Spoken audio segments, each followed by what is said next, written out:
ಓಂ ಶ್ರೀ ಗುರುಭ್ಯೋ ನಮಃ. ಫ್ರೆಂಡ್ಸ್, ಎಲ್ಲರಿಗೂ ನಮಸ್ಕಾರ. ಪ್ರೀತಿಯ ಮೀನ ರಾಶಿಯ ಬಂಧುಗಳೇ, ಇಂದು ನೀವು ಈ ವಿಡಿಯೋವನ್ನು ನೋಡ್ತಿದ್ರಿ ಅಂದರೆ ನಿಮ್ಮ ಜೀವನದ ಸಂಕಟದ ಕಾಲ ಮುಗೀತು ಅಂತಾನೆ ಅರ್ಥ. ಮೀನರಾಶಿಯವರಾದ ನೀವು ಬಹಳ ಮೃದು ಸ್ವಭಾವದವರು ಮತ್ತು ದೈವ ಭಕ್ತರು. ಕಷ್ಟದಲ್ಲಿರುವವರಿಗೆ ನೀವು ನೀಡಿದ ಸಹಾಯನೇ ಈಗ ನಿಮಗೆ ಶ್ರೀರಕ್ಷೆಯಾಗಿ ಬರಲಿದೆ. ಕಳೆದ 1 ವರ್ಷದಿಂದ ನೀವು ಅನುಭವಿಸಿದ ಮಾನಸಿಕ ಹಿಂಸೆ, ಆರ್ಥಿಕ ಮುಗ್ಗಟ್ಟು ಮತ್ತು ನಂಬಿದವರಿಂದಲೇ ಅನುಭವಿಸಿದ ದ್ರೋಹಕ್ಕೆ ಆ ಬ್ರಹ್ಮಾಂಡನೇ ಈಗ ಪರಿಹಾರ ನೀಡಲು ಮುಂದಾಗಿದೆ. 48 ಗಂಟೆಗಳ ಅದ್ಭುತ ಪವಾಡ.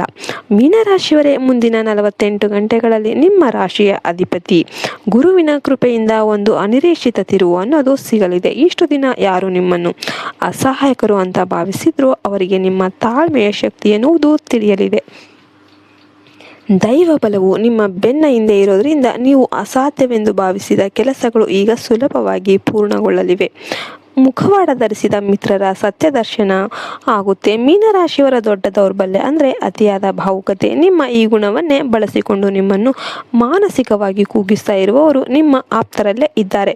ಮುಂದಿನ 48 ಗಂಟೆಗಳಲ್ಲಿ ನಿಮ್ಮ ಹಣವನ್ನು ಅಥವಾ ಸಮಯವನ್ನು ಹಾಳು ಮಾಡುತ್ತಿರುವ ಆ ಗುಪ್ತ ಶತ್ರುವಿನ ಅಸಲಿ ಬಣ್ಣ ಅನ್ನೋದು ಬಯಲಾಗಲಿದೆ.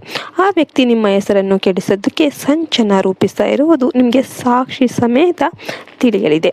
ಆ ಸತ್ಯ ನಿಮಗೆ ಶಾಕ್ ನೀಡಿದರೂ ಆ ವ್ಯಕ್ತಿಯಿಂದ ದೂರವಾಗುವುದೇ ನಿಮ್ಮ ಭಾಗ್ಯೋದಯದ ಆರಂಭವಾಗಿರುತ್ತೆ. ಮೀನರಾಶಿಯವರಿಗೆ ಸಿಗುವ 3 ದೈವಿಕ ಸಂಕೇತಗಳು ಏನೇನು? ನಿಮ್ಮ ಕಾಲ ಬದಲಾಗಿದೆ ಅಂತ ತಿಳಿಯೋದಕ್ಕೆ ಈ 3 ಸುಳಿವುಗಳನ್ನು ನೀವು ಗಮನಿಸಿ. ಒಂದನೇದಾಗಿ ಜಲದರ್ಶನ. ಅನಿರೀಕ್ಷಿತವಾಗಿ ನಿಮಗೆ ಹರಿಯುವ ನೀರು, ಕೆರೆ ಅಥವಾ ಸಮುದ್ರದ ದರ್ಶನ ಆಯಿತು ಅಂದರೆ ಕನಸಲ್ಲಾಗಿರ್ಬೋದು ಅಥವಾ ನೇರವಾಗಿ ಆಗಿರ್ಬೋದು. ನಿಮ್ಮ ಪಾಪಕರ್ಮಗಳು ತೊಳೆದು ಹೋಗ್ತಿವೆ ಅಂತಾನೆ ಅರ್ಥ. ಇನ್ನು ಗುರುವಿನ ದರ್ಶನ. ರಸ್ತೆಯಲ್ಲಿ ಹೋಗಬೇಕಾದ್ರೆ ಅನಿರೀಕ್ಷಿತವಾಗಿ ಸನ್ಯಾಸಿಗಳು, ಗುರುಗಳು ಅಥವಾ ದೇವಾಲಯದ ಘಂಟಾನಾದ ನಿಮಗೆ ಕಿವಿಗೆ ಬಿತ್ತು ಅಂದರೆ ದತ್ತಾತ್ರೇಯ ಸ್ವಾಮಿಯ ಕೃಪೆ ನಿಮ್ಮ ಮೇಲಿದೆ ಅಂತ ಅರ್ಥ. ಎಲ್ಲ ಸಮಸ್ಯೆಗೆ ಪರಿಹಾರ ಮಾಡೋದಾದರೆ ಬಹಳ ದಿನಗಳಿಂದ ಕಾಡ್ತಿದ್ದ ಆರೋಗ್ಯದ ಸಮಸ್ಯೆ ಅಥವಾ ಮಾನಸಿಕ ಕಿರಿಕಿರಿ, ಒಂದು ವೇಳೆ ಹಠಾತ್ ಆಗಿ ಇವೆಲ್ಲ ಕೂಡ ಕಡಿಮೆ ಆಗ್ತಾ ಹೋಗುತ್ತೆ. ಮತ್ತು ಉದ್ಯೋಗ ಮತ್ತು ಆರ್ಥಿಕ ಸುಧಾರಣೆ ಅನ್ನೋದು ಆಗುತ್ತೆ. ಸ್ಥಗಿತಗೊಂಡಿದ್ದ ಕೆಲಸ, ಅರ್ಧಕ್ಕೆ ನಿಂತಿರುವ ಕಟ್ಟಡ ಕೆಲಸಗಳು ಅಥವಾ ಸರ್ಕಾರಿ ಕೆಲಸಗಳು ವೇಗ ಪಡೆಯುತ್ತೆ.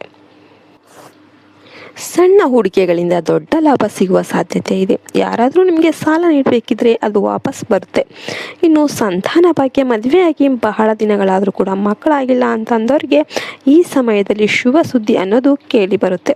ದೌರ್ಭಾಗ್ಯವನ್ನು ನೀಗಿಸೋದಕ್ಕೆ ಸರಳ ಪರಿಹಾರ ಮಾಡಿ. ನಿಮ್ಮ ಅದೃಷ್ಟ ಸದಾ ಜಗಮಗಿಸಲು ಈ ಚಿಕ್ಕ ಪರಿಹಾರವನ್ನು ಮಾಡಿ. ಓಂ ನಮೋ ಭಗವತೆ ವಾಸುದೇವಾಯ ಮತ್ತು ಓಂ ಗುರುದೇವಾಯ ನಮಃ ಅಂತ ನೀವು ಪ್ರತಿ ಗುರುವಾರದಂದು ಅಥವಾ ಇವತ್ತಿನಿಂದಲೇ ಇಂದಿನಿಂದಲೇ 11 ದಿನಗಳ ಕಾಲ ಸ್ನಾನದ ನಂತರ ಹಳದಿ ಬಟ್ಟೆ ಧರಿಸಿ ಅಥವಾ ಹಳದಿ ಹೂಗಳನ್ನು ಅರ್ಪಿಸಿ ಈ ಮಂತ್ರವನ್ನು 108 ಬಾರಿ ಜಪಿಸಿ. ಹಸಿದ ಹಕ್ಕಿಗಳಿಗೆ ಅಥವಾ ಪ್ರಾಣಿಗಳಿಗೆ ಆಹಾರ ನೀಡಿ. ಇದು ನಿಮ್ಮ ಗುರುವಿನ ಬಲವನ್ನು ಹೆಚ್ಚಿಸಿ ಯಶಸ್ಸು ಅನ್ನೋದು ತರುತ್ತೆ. ಇನ್ನು ಕೊನೆಯದಾಗಿ ಹೇಳೋದಾದರೆ, ಮೀನರಾಶಿಯವರೇ, ನೀವು ದೇವರಿಗೆ ಪ್ರಿಯರಾದವರು.